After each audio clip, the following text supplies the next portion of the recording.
আসসালামু আলাইকুম। বাছমন.com এর পক্ষ থেকে সবাইকে জানাই আন্তরিক শুভেচ্ছা ও ভালোবাসা। ইতিমধ্যে ভিডিওটি দেখে অবশ্যই বুঝতে পারছেন যে আজকে কিসের রেসিপি আপনাদের সাথে শেয়ার করব। ভিডিও দেখেই নিশ্চয়ই জিভে জল চলে আসছে। আসারই কথা, তবে সবার হয়তো বা আসবে না। যারা আমার মতো চিংড়ি লাভার তাদের কিন্তু প্রত্যেকেরই জিভে জল আসতে বাধ্য, আর সেটা যদি হয় বড় সাইজের গলদা চিংড়ি। দেখতেই পাচ্ছেন চিংড়িটা এত বড় যে আমি এটা কামড়তে খেতে বা ভাঙতে আমার খুব কষ্ট হয়ে যাচ্ছিল, আর এত ঝাল হয়েছিল। মানে এখন আমি যে ভিডিওতে ভয়েস দিচ্ছি আমার এখনই লোভ লাগছে।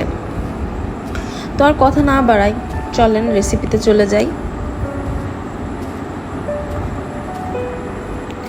প্রথমে আমি এখানে দুটো বড় বড় সাইজের চিংড়িকে আপনাদের জন্য পরিষ্কার